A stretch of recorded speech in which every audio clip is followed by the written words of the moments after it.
Niebla, Miguel de Unamuno. Prólogo.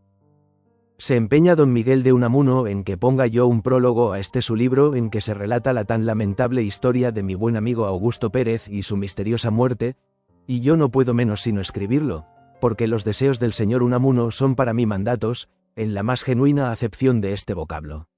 Sin haber yo llegado al extremo de escepticismo hamletiano de mi pobre amigo Pérez, que llegó hasta dudar de su propia existencia, estoy por lo menos firmemente persuadido de que carezco de eso que los psicólogos llaman libre albedrío, aunque para mi consuelo creo también que tampoco goza don Miguel de él. ¿Parecerá acaso extraño a alguno de nuestros lectores que sea yo, un perfecto desconocido en la República de las Letras Españolas, quien prologue un libro de don Miguel que es ya ventajosamente conocido en ella, cuando la costumbre es que sean los escritores más conocidos los que hagan en los prólogos la presentación de aquellos otros que lo sean menos? Pero es que nos hemos puesto de acuerdo don Miguel y yo para alterar esta perniciosa costumbre, invirtiendo los términos, y que sea el desconocido el que al conocido presente. Porque en rigor los libros más se compran por el cuerpo del texto que no por el prólogo, y es natural por lo tanto que cuando un joven principiante como yo desee darse a conocer, en vez de pedir a un veterano de las letras que le escriba un prólogo de presentación, debe rogarle que le permita ponérselo a una de sus obras. Y esto es a la vez resolver uno de los problemas de ese eterno pleito de los jóvenes y los viejos. Únenme, además, no pocos lazos con don Miguel de Unamuno. Aparte de que este señor saca a relucir en este libro, sea novela o nivola, y conste que esto de la nivola es invención mía, no pocos dichos y conversaciones que con el malogrado Augusto Pérez tuve, y que narra también en ella la historia del nacimiento de mi tardío hijo Victorcito, parece que tengo algún lejano parentesco con don Miguel, ya que mi apellido es el de uno de sus antepasados, según doctísimas investigaciones genealógicas de mi amigo Antolín S. Paparrigópulos, tan conocido en el mundo de la erudición. Yo no puedo prever ni la acogida que esta nivola obtendrá de parte del público que lea don Miguel, ni cómo se la tomarán a este. Hace algún tiempo que vengo siguiendo con alguna atención la lucha que don Miguel ha entablado con la ingenuidad pública, y estoy verdaderamente asombrado de lo profunda y cándida que es esta. Con ocasión de sus artículos en El Mundo Gráfico y en alguna otra publicación análoga, ha recibido don Miguel algunas cartas y recortes de periódicos de provincias que ponen de manifiesto los tesoros de candidez ingenua y de simplicidad palomina que todavía se conservan en nuestro pueblo. Una vez comentan aquella su frase de que el señor Cervantes, don Miguel, no carecía de algún ingenio, y parece se escandalizan de la irreverencia. Otras se enternecen por esas sus melancólicas reflexiones sobre la caída de las hojas, ya se entusiasman por su grito guerra a la guerra. Que le arrancó el dolor de ver que los hombres se mueren aunque no los maten, ya reproducen aquel puñado de verdades no paradójicas que publicó después de haberlas recogido por todos los cafés, círculos y cotarrillos, donde andaban podridas de puro manoseadas y hediendo a ramplonería ambiente, por lo que las reconocieron como suyas los que las reprodujeron, y hasta ha habido palomilla sin hiel que se ha indignado de que este logómaco de don Miguel escriba algunas veces cultura con K mayúscula y después de atribuirse habilidad para inventar amenidades reconozca ser incapaz de producir colmos y juegos de palabras, pues sabido es que para este público ingenuo el ingenio y la amenidad se reducen a eso, a los colmos y los juegos de palabras. Y menos mal que ese ingenuo público no parece haberse dado cuenta de alguna otra de las diabluras de don Miguel, a quien a menudo le pasa lo de pasarse de listo, como es aquello de escribir un artículo y luego subrayar al azar unas palabras cualesquiera de él, invirtiendo las cuartillas para no poder fijarse en cuáles lo hacía. Cuando me lo contó le pregunté por qué había hecho eso y me dijo, qué sé yo. Por buen humor, por hacer una pirueta, y además porque me encocoran y ponen de mal humor los subrayados y las palabras en bastardilla. Eso es insultar al lector, es llamarle torpe, es decirle, fíjate, hombre, fíjate, que aquí hay intención. Y por eso le recomendaba yo a un señor que escribirse sus artículos todo en bastardilla para que el público se diese cuenta de que eran intencionadísimos desde la primera palabra a la última. Eso no es más que la pantomima de los escritos, querer sustituir en ellos con el gesto lo que no se expresa con el acento y entonación. Y fíjate, amigo Víctor, en los periódicos de la extrema derecha, de eso que llamamos integrismo, y verás cómo abusan de la bastardilla, de la versalita, de las mayúsculas, de las admiraciones y de todos los recursos tipográficos. Pantomima, pantomima, pantomima.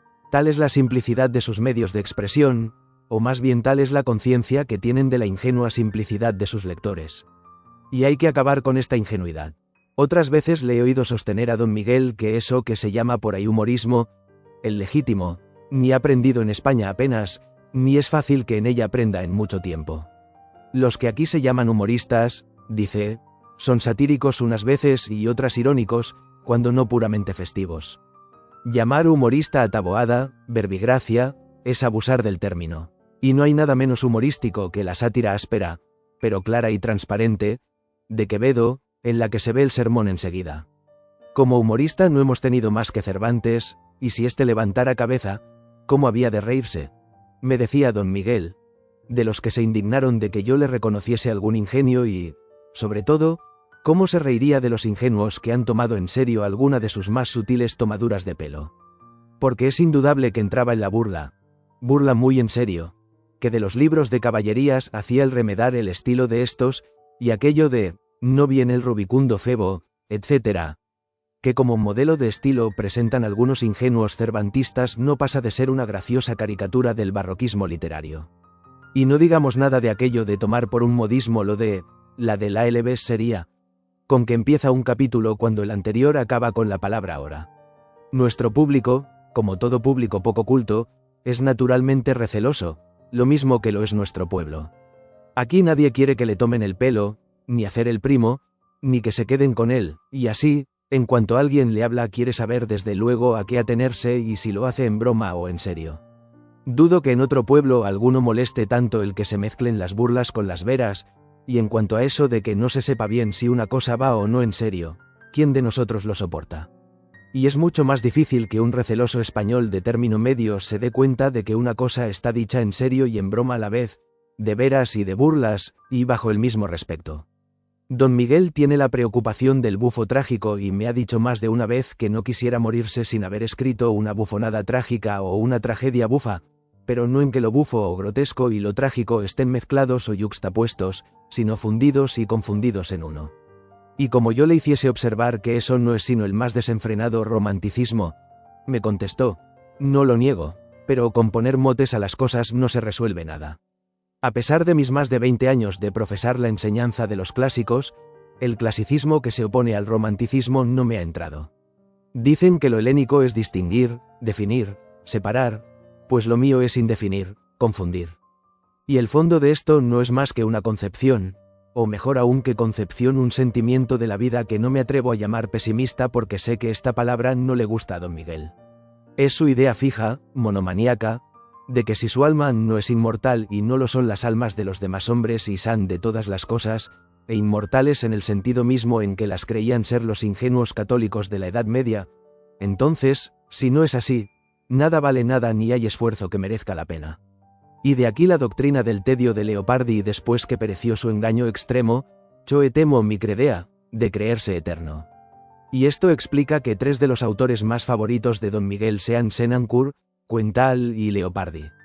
Pero este adusto y áspero humorismo confusionista, además de herir la recelosidad de nuestras gentes, que quieren saber desde que uno se dirige a ellas a qué atenerse, molesta a no pocos. Quieren reírse, pero es para hacer mejor la digestión y para distraer las penas, no para devolver lo que indebidamente se hubiesen tragado y que puede indigestárseles, ni mucho menos para digerir las penas. Y don Miguel se empeña en que si se ha de hacer reír a las gentes debe ser no para que con las contracciones del diafragma ayuden a la digestión, sino para que vomiten lo que hubieren engullido, pues se ve más claro el sentido de la vida y del universo con el estómago vacío de golosinas y excesivos manjares. Y no admite eso de la ironía sin hiel ni del humorismo discreto, pues dice que donde no hay alguna hiel no hay ironía y que la discreción está reñida con el humorismo o, como él se complace en llamarle, malhumorismo. Todo lo cual le lleva a una tarea muy desagradable y poco agradecida, de la que dice que no es sino un masaje de la ingenuidad pública, a ver si el ingenio colectivo de nuestro pueblo se va agilizando y sutilizando poco a poco. Porque le saca de sus casillas el que digan que nuestro pueblo, sobre todo el meridional, es ingenioso. Pueblo que se recrea en las corridas de toros y haya variedad y amenidad en ese espectáculo sencillísimo, está juzgado en cuanto a mentalidad, dice. Y agrega que no puede haber mentalidad más simple y más córnea que la de un aficionado. Vaya usted con paradojas más o menos humorísticas al que acaba de entusiasmarse con una estocada de Vicente Pastor. Y abomina del género festivo de los revisteros de toros, sacerdotes del juego de vocablos y de toda la bazofia del ingenio de puchero.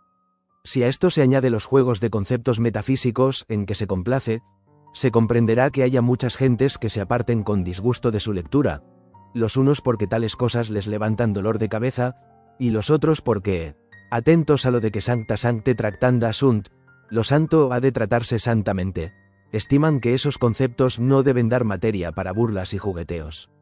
Mas él dice a esto que no sabe por qué han de pretender que se traten en serio ciertas cosas los hijos espirituales de quienes se burlaron de las más santas, es decir, de las más consoladoras creencias y esperanzas de sus hermanos.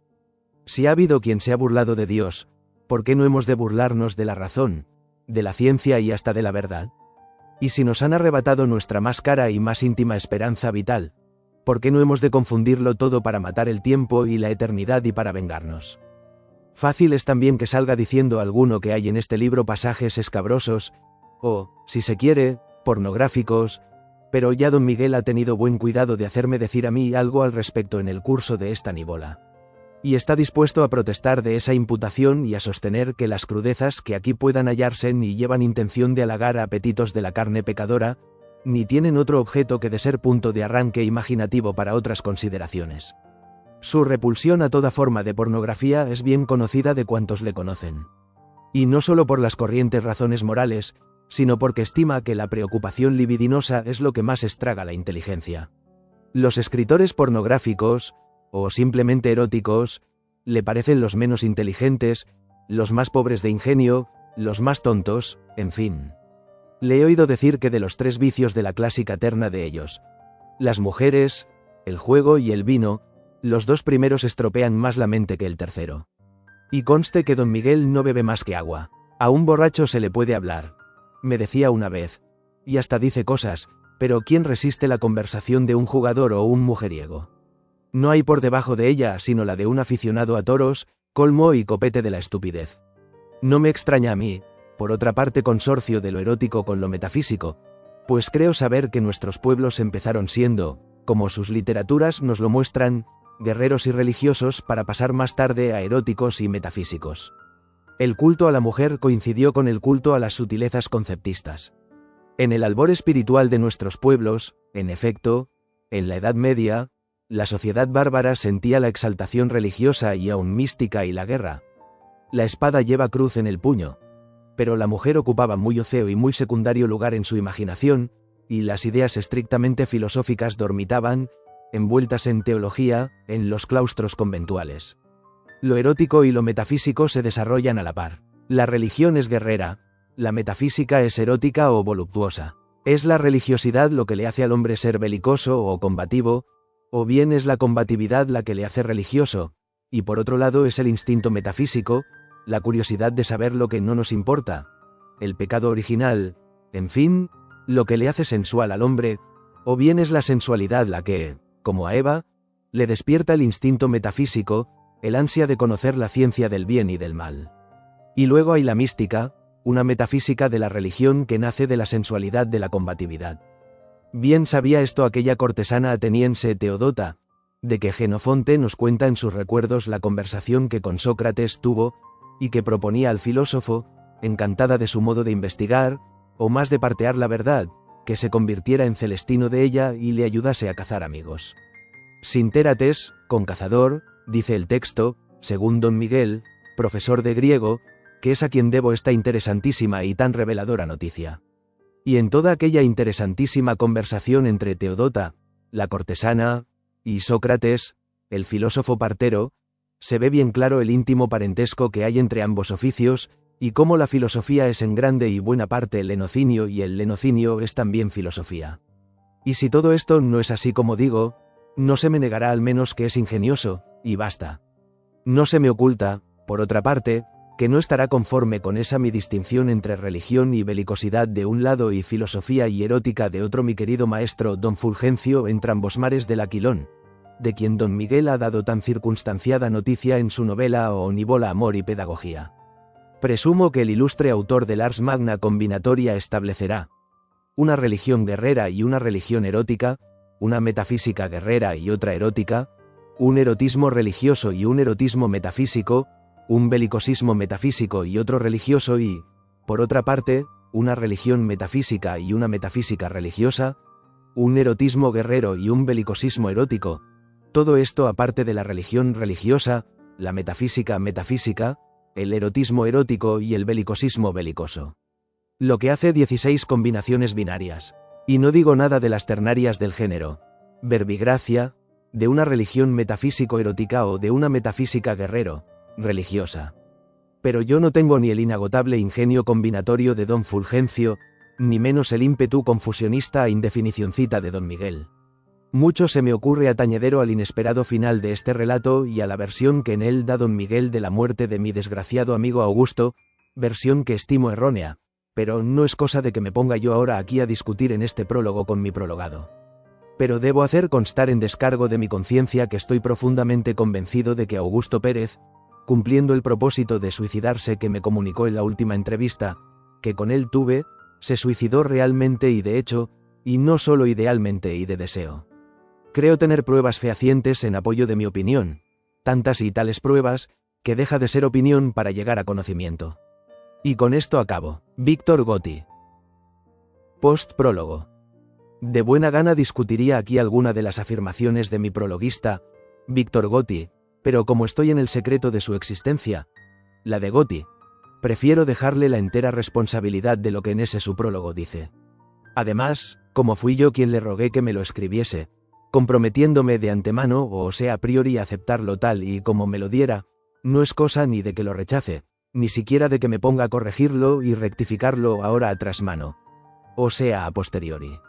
Pero otra cosa es que deje pasar ciertas apreciaciones suyas sin alguna mía. No sé hasta qué punto sea lícito hacer uso de confidencias vertidas en el seno de la más íntima amistad y llevar al público opiniones o apreciaciones que no las destinaba él quien las profiriera. Y Gotti ha cometido en su prólogo la indiscreción de publicar juicios míos que nunca tuve intención de que se hiciesen públicos. O por lo menos nunca quise que se publicaran con la crudeza con que en privado los exponía. Y respecto a su afirmación de que el desgraciado, aunque, desgraciado, ¿por qué? Bien, supongamos que lo hubiese sido. Su afirmación, digo, de que el desgraciado, o lo que fuese, Augusto Pérez se suicidó y no murió como yo cuento su muerte, es decir, por mi libérrimo albedrío y decisión, es cosa que me hace sonreír. Opiniones hay, en efecto, que no merecen sino una sonrisa. Y debe andarse mi amigo y prologuista Gotti con mucho tiento en discutir así mis decis. Iones, porque si me fastidia mucho acabaré por hacer con él lo que con su amigo Pérez hice, y es que le dejaré morir o le mataré a guisa de médico. Los cuales ya saben mis lectores que se mueven en este dilema. O dejan morir al enfermo por miedo a matarle, o le matan por miedo de que se les muera. Y así yo soy capaz de matar a Gotti si veo que se me va a morir, o de dejarle morir si temo haber de matarle. Y no quiero prolongar más este post-prólogo, que es lo bastante para darle la alternativa a mi amigo Víctor Gotti, a quien agradezco su trabajo. Miguel de Unamuno.